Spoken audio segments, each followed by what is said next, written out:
We're going to go and do some rally after along the road, but first we just want to have a little, it's not real formal, but we want to start out with salute to the flag. So wherever you want to go. Let's do the pledge.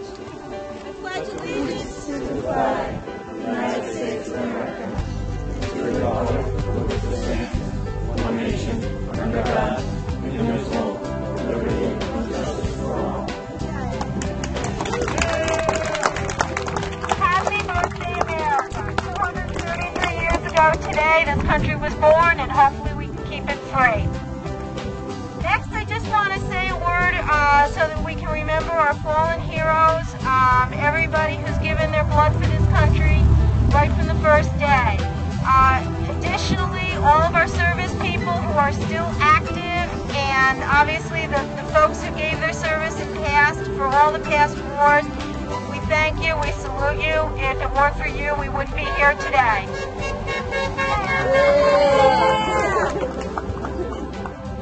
And then I want to say a welcome to all of you, because you people are here because you are patriots. And I want to say, give yourselves a big round of applause, because you are all patriots.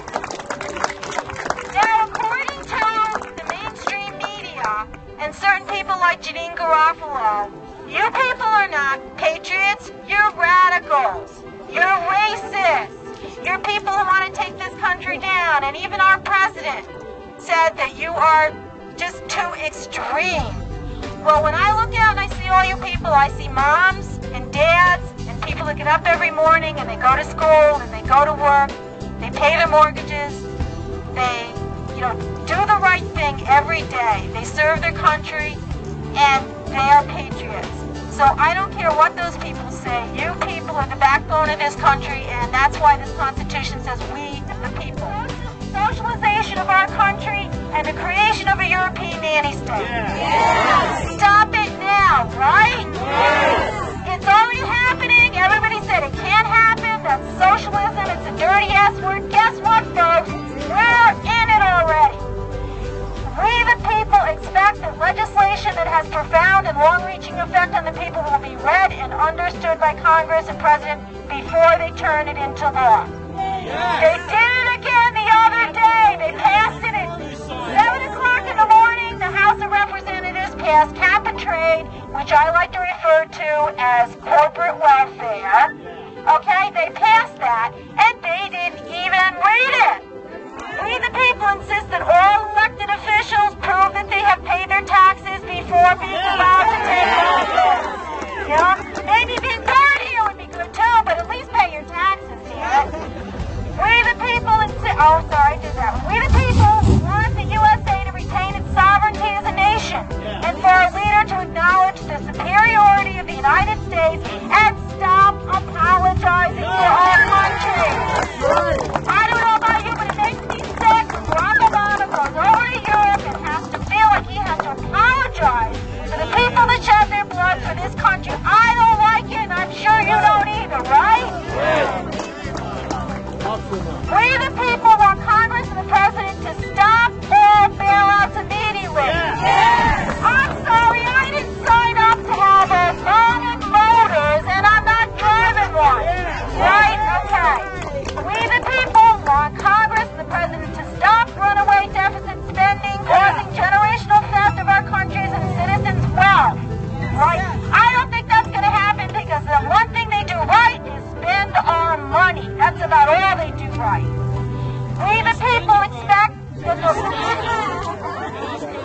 right. We, the people, want Congress and the President to stay out of private business.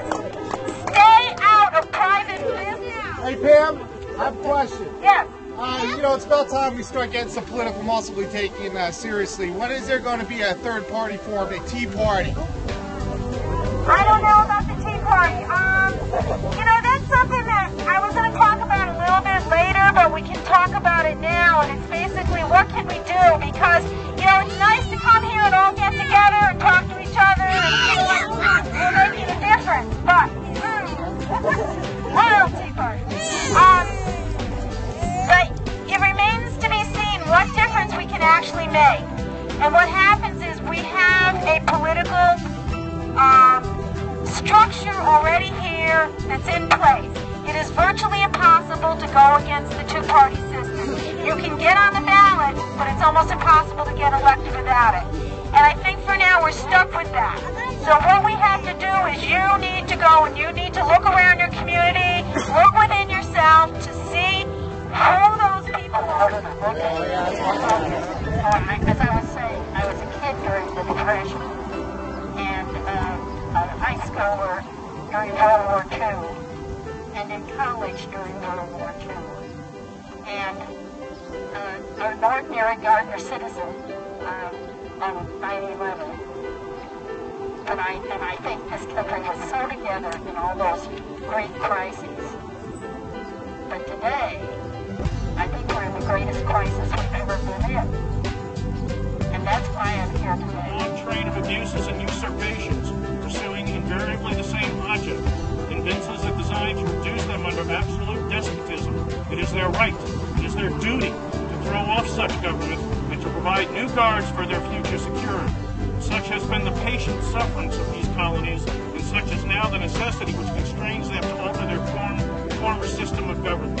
The history of the present King of Great Britain is a history of repeated injuries and usurpations, all having a direct object the establishment of an absolute tyranny over these states. The administration of justice by refusing his assent to laws for establishing judiciary powers. He has made judges dependent on his will alone for the tenure of their offices and the amount and payment of their salaries. He has erected a multitude of new offices and sent hither swarms of officers to harass our people and eat out of their substance. Sound familiar? He has kept among us, in times of peace, standing armies without the consent of our legislature. In some corners of the government-influenced media, we were even ridiculed. And things have only become more desperate. There's two problems, as I see it, that we face. One is economic. Ever-increasing taxes, increasing unemployment, increasing debt, and an overexpanded government.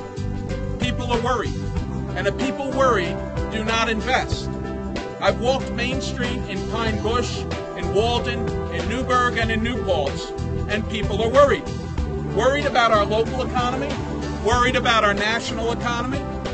We see fear being used in the reporting about our economy, both by the media and by the political elite.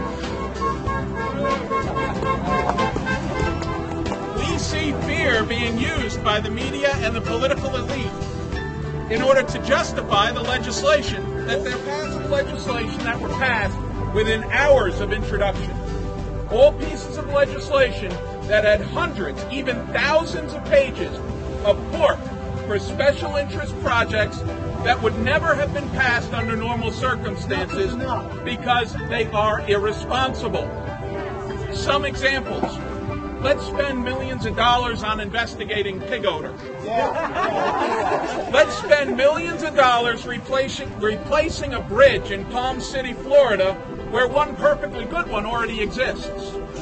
Let's send stimulus checks to people who've been dead for decades. Does the Congress or the President not realize that pigs smell? Or is it just their affinity for pork that smells? Don't they understand that local road projects should be determined by the people who are affected by them and paid for by the people who use them? He doesn't need this. Can you hear me? Yeah. Today we celebrate our Independence Day. Independence from tyranny, independence from oppression, independence from taxation without representation. The last time we gathered, we talked about unfair and unjust taxation, out of control spending, and out of control debt. We gathered together here in Gardiner and across the country to have our voices be heard and to say with one voice that enough is enough.